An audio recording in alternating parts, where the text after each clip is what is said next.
Greetings, one and all, friends and family, and just about everybody that wants to listen to this rubbish. Welcome to episode 15. My God, dated the 5th of June 2022.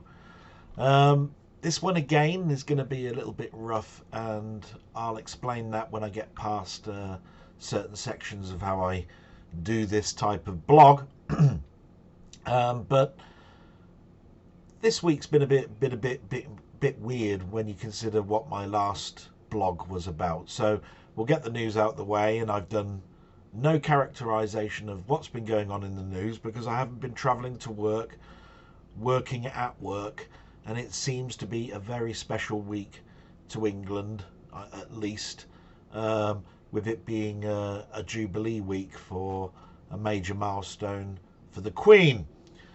So even if I did go to work, I'd have only gone to work for 3 days. But as you know, I listen to the news when I'm travelling to work, when I'm travelling back.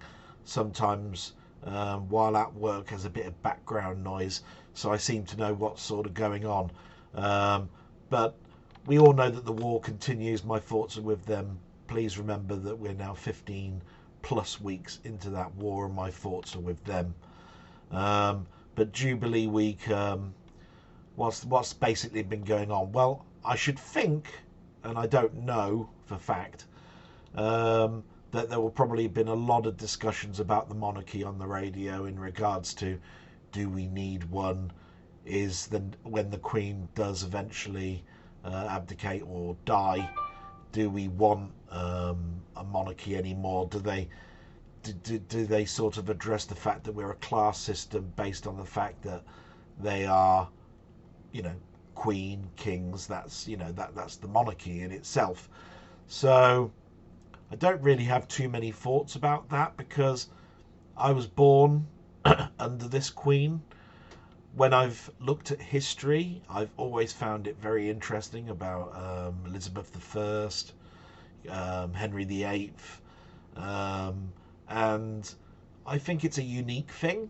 There aren't too many kings and queens in other countries, but we do pay an awful lot of money to the Queen. But I also have to look at it that I also wouldn't want Buckhouse and Windsor Castle and several other places to become into disarray, because they'd have to come under the National Trust. So I do think there's a place for them. I do think that they still go on trips and promote England. We must never forget what Diana did as a princess.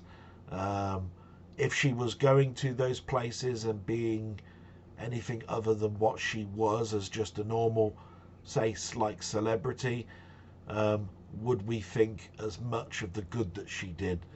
And I like to think that we would, but I also know that her title, and even though the title was taken away from her, we always considered her our princess.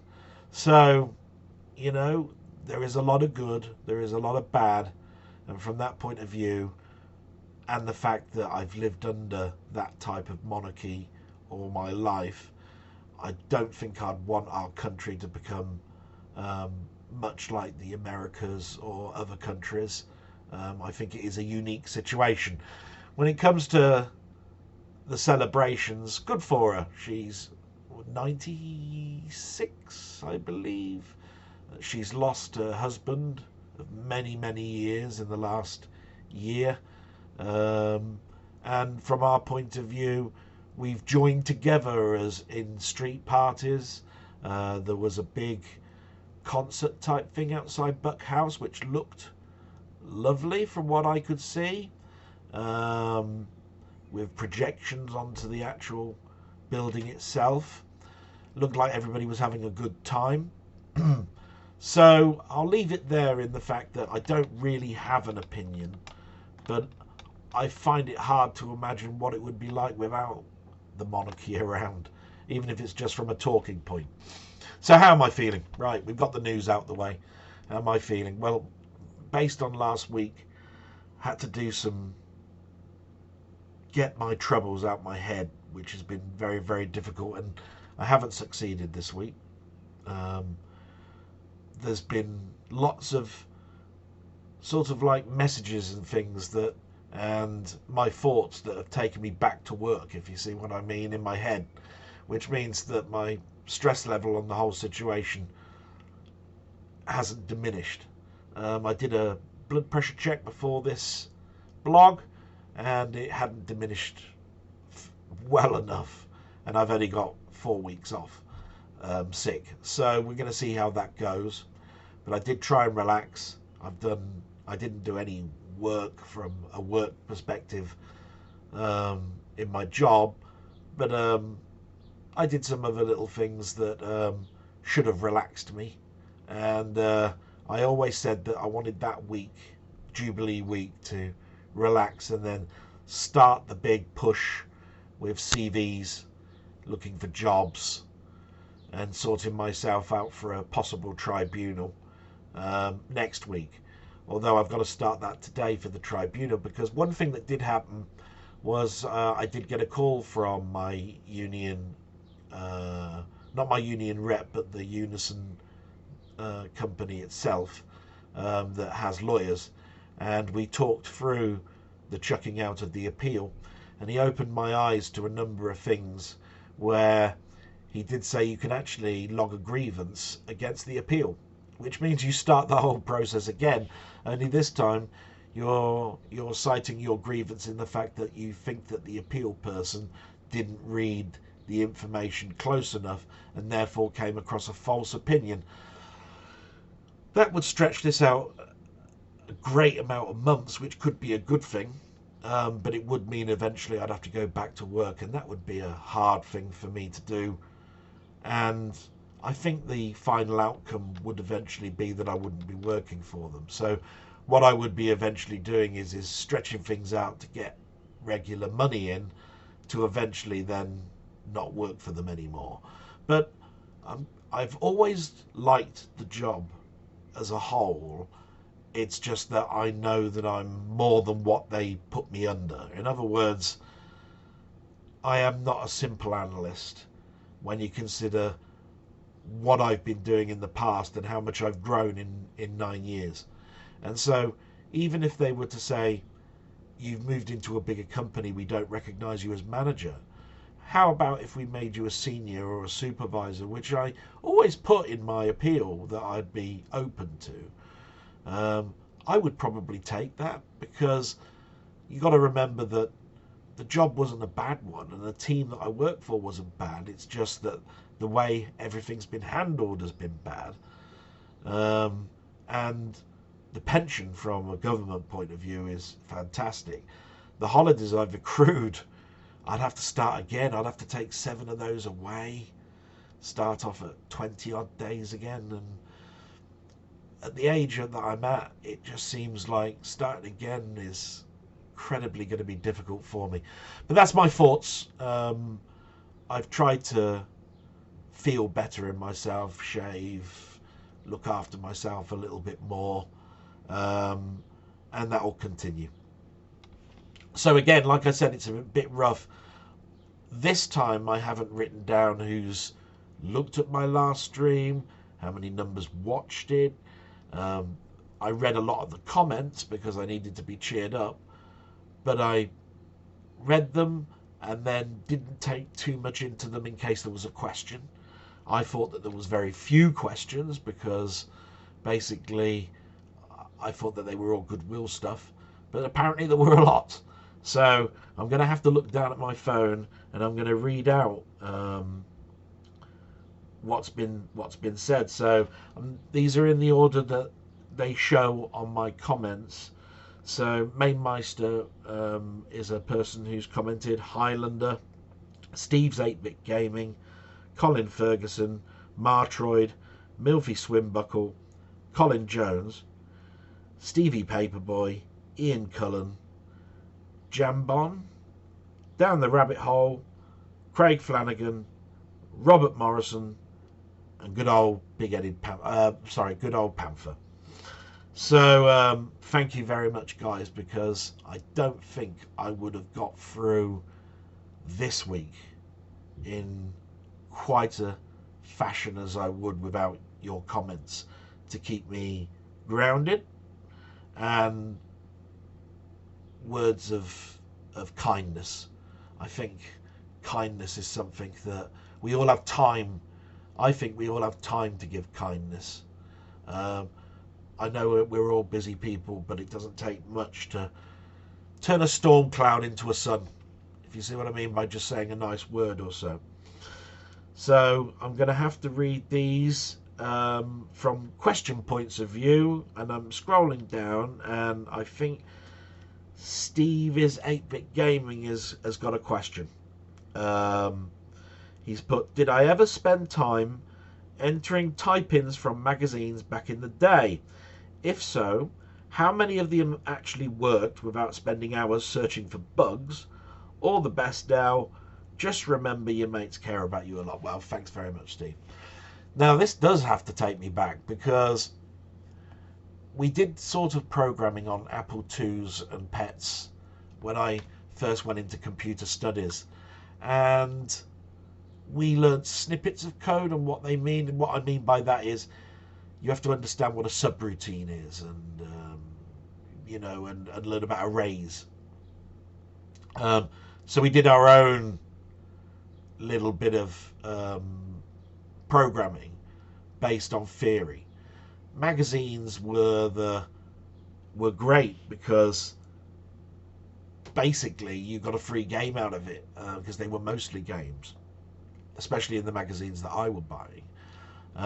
But it all depended on the type of print of paper and the quality of the image that you were writing it in, because they only spared a couple of pages later on, and in the early days they had huge sections. And so did I get them to work? Yes, I did, quite a lot of them.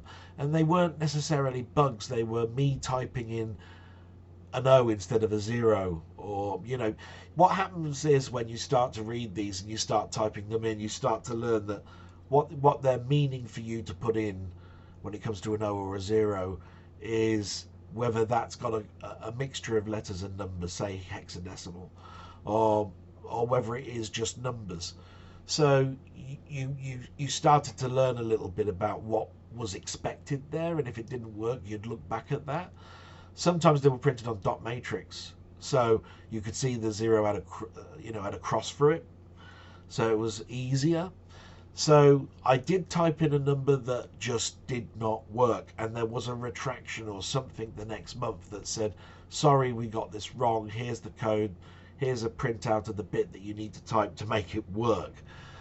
I do remember whenever that happened, I did spend quite a few days trying to work it out what went wrong, and the majority of the times that didn't work. I did get a couple, don't get me wrong, there was never a time where I was totally defeated, but most of it was just badly printed, and there was mixed results on the type of game you got. Some were very, very simple, some had some routines that you went, wow, actually this is quite fun, and you definitely, reading it without, it's a little bit like language. I could read an extract from that's in French, and my French is terrible because when I went to school it was German and Spanish, but I would find words that I would recognize, and then I probably understood what the block of text was talking about without actually knowing the French language itself. It's one of those things that the more you do it, the more it makes sense to you. So I hope that answers your question, and I'm going to come back to Steve a little bit later on because some good things have been happening with Steve this week, and I wanted to discuss that. So the next one is Milfy. Now, we all know Milfy and his complex questions, and last week was the first time where I didn't read out one of his questions, and I felt really, really bad about it. But he wanted to, I have to do this from memory, Milfy, so do apologise. But he did ask if there are any conspiracy theories that really irritate me. And I did it all in text to him, and I gave an answer very, very quickly for one that really, really gets my goat, and that is these people that don't think the Holocaust happened, because I think it's disrespectful. Um, the Holocaust definitely happened. There's evidence it happened, and it's disrespectful when you consider that all of those lives that were lost um, during that time by burning them and saying that that never happened. Because then you've got to start getting into the, where did all these bodies go then? And why was it all one type? And are you just saying that those were made up names on a sheet? You know, it annoys me so much to the point where I don't like to talk about it too much, because those people are just deluded. And I think if they thought about it an awful lot, then it's not like other conspiracies where you can make fun about, you know, or you could actually have something to say about it. We all know about the moon landings. We all know about, what is it? I think there's one about where's Jimmy Hoffa's body or something in the States. And did Elvis really die, and is he still alive, and all of that sort of stuff. Those are ones where I suppose you could have a good conversation about why you think that way, especially when it comes to celebrities, because you can, if you want, duck under the radar. Why you'd want to would be up to them. Do I believe that they're dead or not? Yeah, they're dead. But you know, it's that sort of thing that I'm trying to get at. But there aren't many other conspiracies that I've really looked at. One this week was there is somebody that I know that thinks the world is flat. He's then showed me lots and lots of YouTube videos that I've watched a few of. I still think, in my opinion, it's just not. I just don't get why you think it's this. All this water is flat and all of that sort of stuff. What I think they're trying to do is take away science in the fact that gravity isn't a thing, force isn't a thing, because that then makes their opinion work. You know, and they bring in all sorts of things like the North Pole is a no-fly zone, and so you know, when you bring in your, well, where does the water go when you get to the end? Where is the end of the earth? They go, exactly. And I'm going, well, you know, and I could bring in all the arguments. And I said, what about how the weather works, how the sun works, how sound is a perfect example. If a rock, a meteor hit the earth, say it went right, you know, smack bang into it, sound, when it goes around a ball, the other side would possibly not hear it because it dispersed outwards. So I was saying, you're not making sense to me, because what about the other side of the earth? They said, exactly, it's flat. And I'm going, oh, you know, round and round and round and round in circles. And then there's the moon conspiracies, you know, with the vacuum in space, the flag that's moving. Capricorn 1 is a film that shows that a director directed all of those walking on the moon parts and stuff. And then I can bring in elements about, well, have you seen the film The Dish, where there was a tracking satellite that was in New Zealand in a sheep field that basically was the only dish that was large enough to actually track that ship and broadcast pictures. And it's still, no, it was some director. And I think we landed on the moon, just so you know. So I hope that sort of like answers that one, Milfy. And this week you've said, seeing as you've met Clint Eastwood, because there was a little story last week about, and it was literally a 10-minute thing. What are your favourite Clint Eastwood films, and do you have a personal favourite film starring him? Well, there's quite a few, but I mean, my father loved westerns, and so you know, The Good, the Bad, and the Ugly, which is a master of a film, and A Fistful of Dollars and A Few Dollars More are absolutely fantastic. In my adult life, it was the Dirty Harry films. There were some really good funny films that really aren't anything in film history, like um, Every Which Way But Loose and Any Which Way You Can, with the orangutan, which are funny.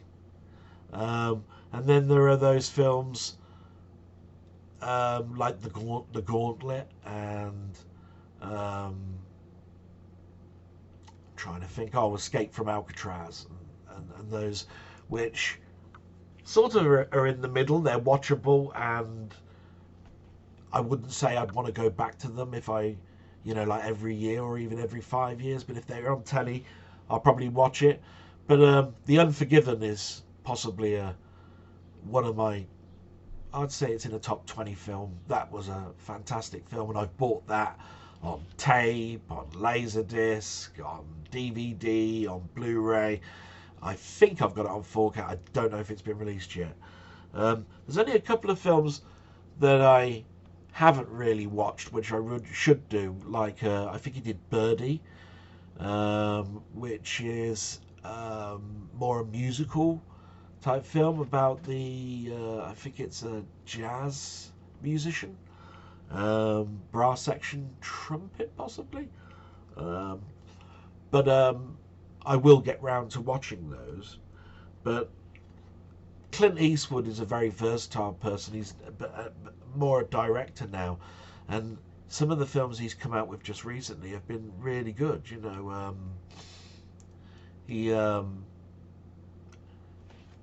There's one with the car. I forgot what it's called. Is it the Corvette? No, I can't remember.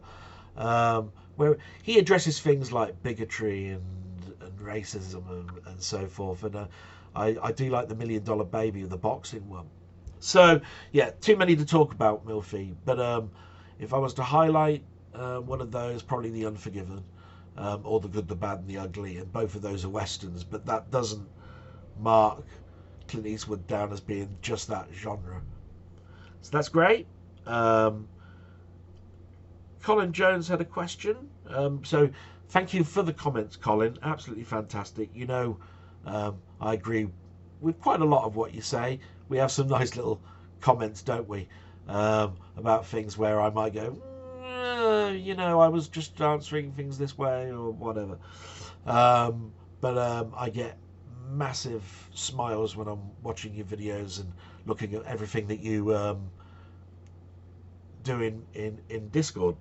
So he's asked a question, a very specific one. He says, what do you think of the movie Yellow Submarine? Now, I had to think for a moment and go, the Beatles. Yeah, okay.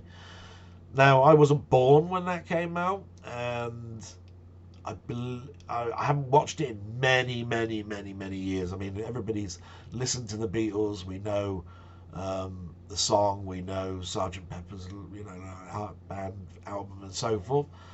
But I think it was mostly a cartoon, and a very abstract one at that, which was very psychedelic. But I think it was the animation of the time as well. I mean, heavy metal is a very stylistic type cartoon, as is Cool World, if you ever watched those. So Yellow Submarine is one that I would say is one of the better Beatles films, because I have trouble sometimes watching those Hard Day's Night, which is them going from concert to concert with a tacked on story. Yellow Submarine far suited more that than any other, and you'd think that would be difficult to imagine when you consider it's a band, and a band of such high caliber.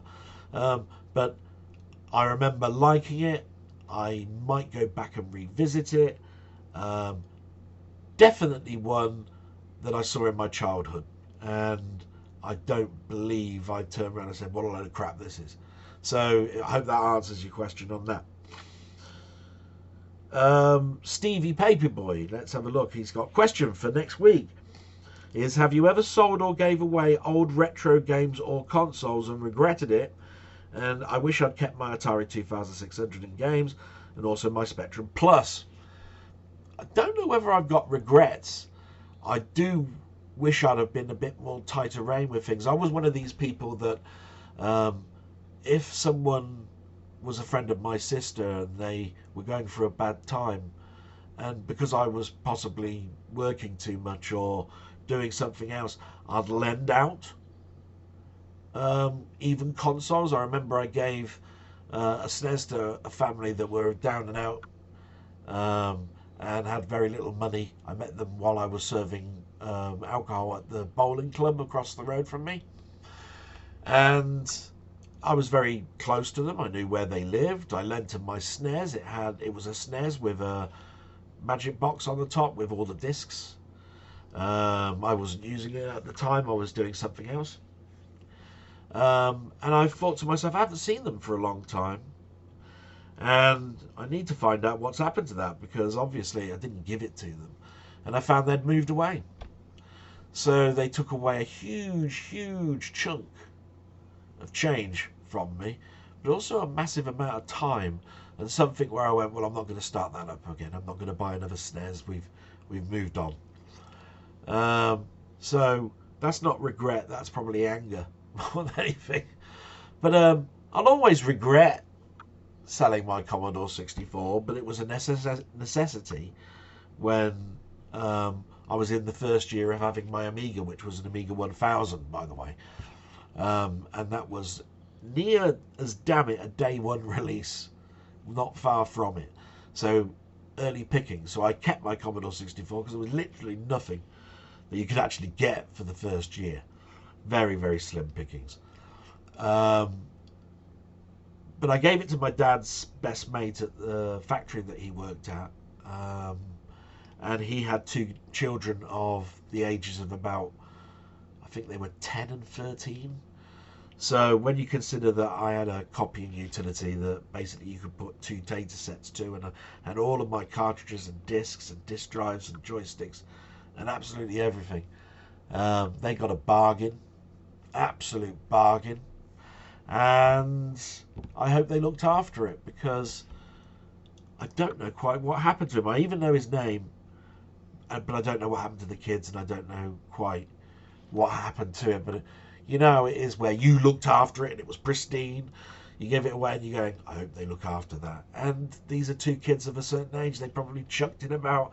They probably snapped the joystick. They probably never rewound the tapes. Oh, when I think about that, I go, my poor old Commodore 64 that I looked after for so long. But there you go. So yes, there are regrets. I can't think of individual games where I went, did I give that away? And oh, why did I give that away? Because I don't look at things as a monetary value. If you ever look around here that I've got to sort out, I've probably got stuff that's worth a fortune and I don't even know of. And I've probably got stuff that's junk that I've kept hold of because I think I might be able to use it one day. I'm too much of a hoarder. So I hope that's answered your question, Stevie. Thank you so much for the kind comments. So Jambon has come up with a question. Do you have any unpopular or controversial opinions about retro gaming? All the best and take care, mate. Thank you so much, Jambon. I don't know if I've got anything controversial. I think we mentioned a few things where I said I like it when somebody readdresses an old game. It's just that I don't want them to reinvent the wheel. I don't think adding a scroll routine to something that was flip screen is perfectly a perfect reason for you to go back to that, and especially put money on it. So I don't think I've really got any that I can think of controversial things. If I thought about it like a previous blog, I'd probably give you a lot more answers, because I'd have delved into the aspects of that question. But from the top of my head, I like the fact that some of them readdress games. I like the fact that some people put their own flair into their games. I just don't like it when they try and reinvent the wheel. I'd rather them concentrate on probably doing a sequel or a prequel, make it something totally different, because the company never did, or they didn't think it sold well enough to have a sequel. Rather somebody do something like that than rewrite an old classic. So I hope that answers that question. I'm sorry it's not probably the answer you're looking for. Might readdress that later on. So I think Robert Morrison's got one here. Here's my question for you. So this is from Robert Morrison. Are you reading any current produced comics? If so, what are your favourite ones and what do you like about them? Oh my god, I could talk for hours. And there's gonna be a blog where I'm gonna concentrate totally on my comic collection. But yes, there is a comic store in my town, but I only buy small things from there because I like to support the comic shop, because if you don't, they'll die. But most things are now mail order. And there is a company that's near me, not far from me, further away than Milton Keynes from me, so about 40, 50 miles away, that I mail order through. They like the fact that I can give them money every 3 months, and I then therefore save a monthly wage and keep it to one side and then give them my credit card and pay for 3 months worth of stuff. And that can run into about £300 or £400 depending on whether there's something going on in the story at the moment. So yes, Spider-Man's my main one. Marvel Comics has always been my go-to company. I've got no problems with DC, Batman, Superman. It's just that their history goes back further, and it's hard to try and keep track of the storyline and whether they're doing a good take and doing the character justice based on its roots. I can easily do that with Spider-Man because of how much was out at the time that I started collecting. So if you think about 1963, and my first comic given to me at the point where I could read was 1972, somewhere around there, you'll know that it's not too much of a hard ask to be able to read the older stories. And of course now there's those big omnibuses, so I can relive those without actually opening up a comic. So yes, I love comics. The stories are a bit more convoluted. Back in the day they were a bit more wordy, but I learned to appreciate art a lot more, and the dynamic form of a character and how you can position them, and the angle that you watch something, where the camera's looking up or down, where light would come from, multitude of things that basically go beyond the story of what I'm reading. So I hope that answers that question. So let's have a look. I think Panther's the last one. Thank you, Panther. You always make me smile. Thank you for being a close mate as you are. You got a big head, but you've got a charm about you. Anyway, what is your favourite British-made film? By that I mean completely British.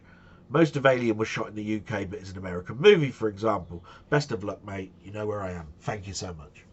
I've got to really think on the fly here. Yes, because Superman was mostly filmed here. Star Wars was mostly filmed here. But there have been some absolute classic British films beyond the early days of Elstree Studios and the Lavender Hill Mob and all of those films, and the Norman Wisdom films and the Carry-Ons.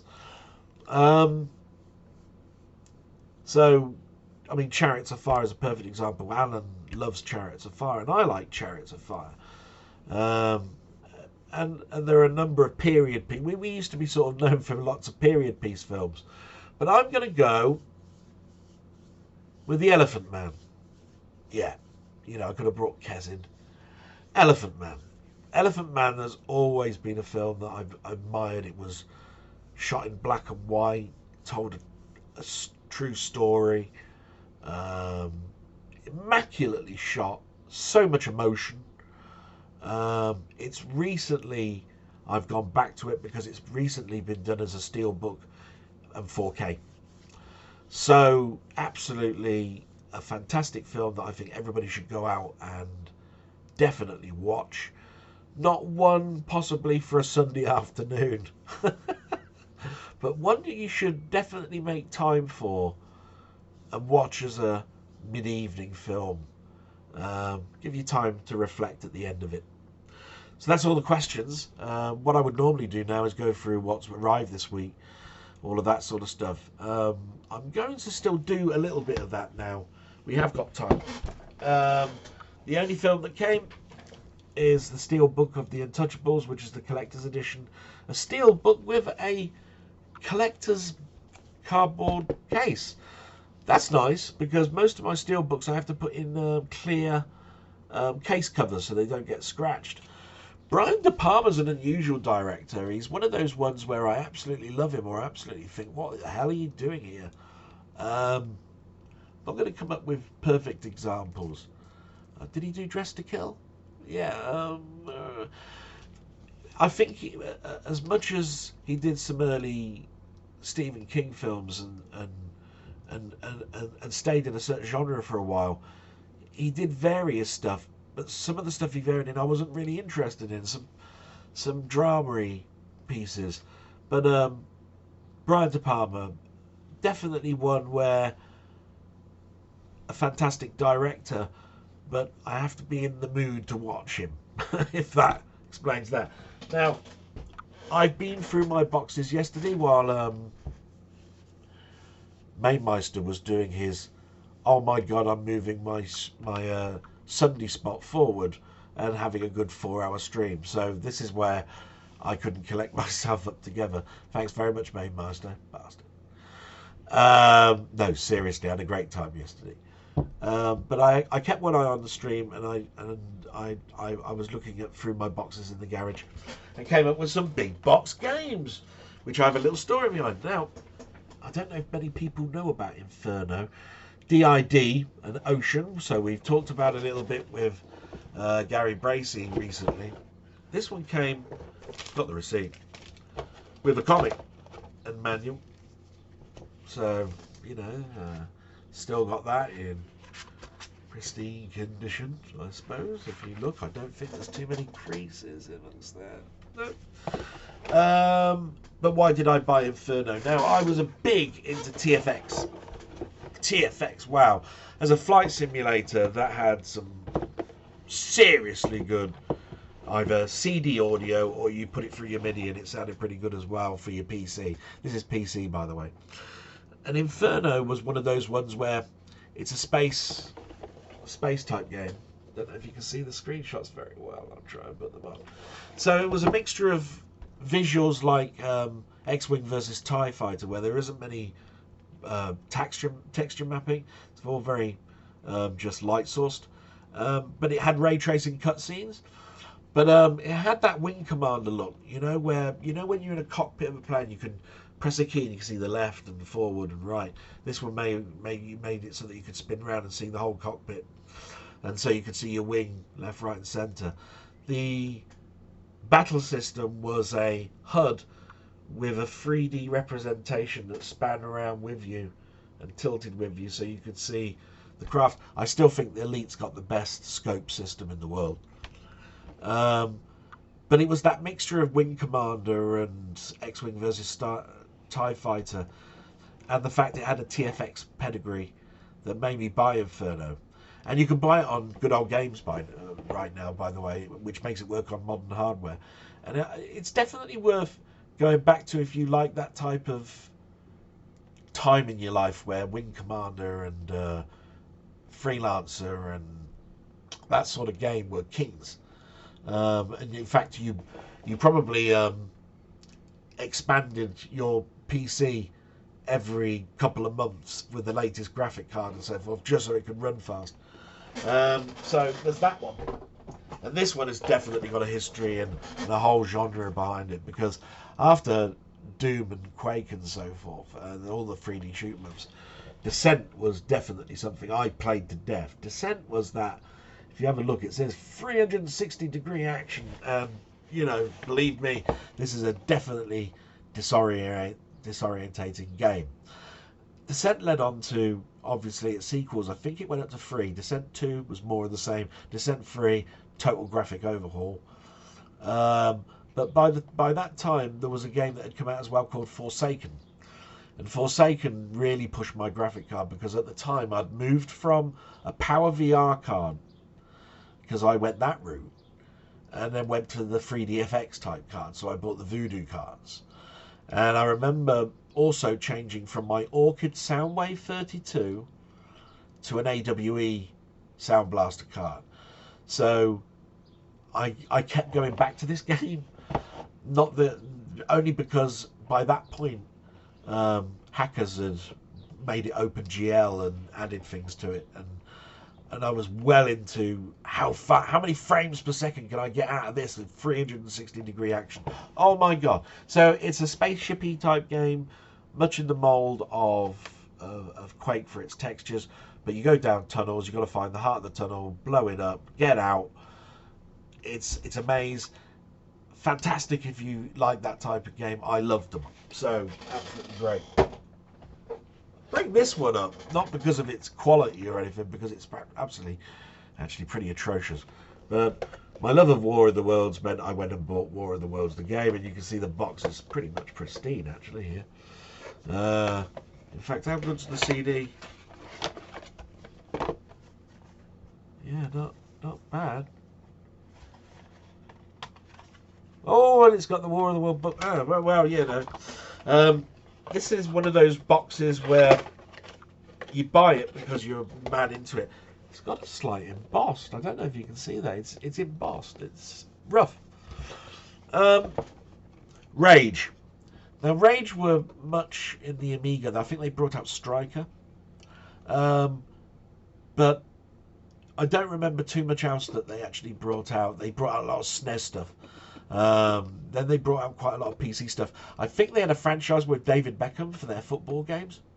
But anyway, War of the Worlds, obvious, a real-time strategy game, an RTS game. And from that point of view, you've got my attention. Because you've got RTS with the tripods. Oh my god, you've got the war machines. And then you could choose between the humans or the aliens. Oh, right, okay, so now you've really grabbed my attention. And it's mostly set in England. Oh, so you've got a county map, and you've got that type of strategy of moving your troops around the counties. Yes, buy it. And you've got a revamped soundtrack where it actually gone back to the soundtrack and, you know, made it towards the game.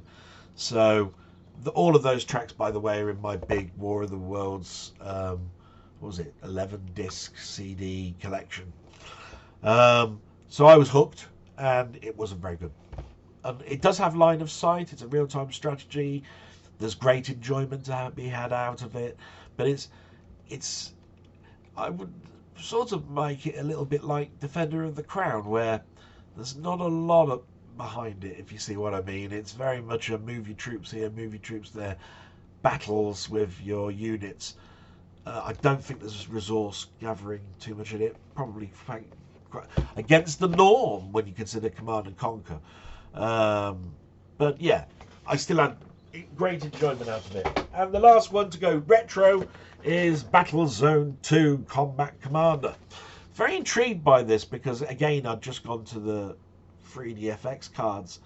But where Battlezone was vector and tanks and on the same plane and so forth, this was on a planet, and you could build your station. Aliens were coming towards you. They looked very much like Starship Trooper type aliens, but you controlled your ship, and it was like a hovercraft on the planet. It was, you moved and glided, and it was almost like playing Damocles, you know, with how smooth it was. And they brought out an expansion to it, and just recently there's been a remake, and you can get that on Good Old Games and Steam and so forth. It is not Battlezone. It is Battlezone 2. And from that point of view, it's a different take. It's the, oh my god, what if a home version expanded upon this idea? And from that point of view, it's pretty darn fun. Definitely recommend that one. And that's the end. Thank you so much. I hope you enjoy this. I'm hoping that this week is going to be a new start for me. I'll be writing my CV up, looking at LinkedIn a little bit more, trying to relax, do some stuff in the garden, probably sell some things just in case things go, what's the word, tits up. Thank you. Please keep the comments coming. They really do keep my mind going. And the kind words were very moving for me and emotional a little bit. I can't express it very much, but you're all great friends. Thank you so much. And till next time, next week. Bye bye.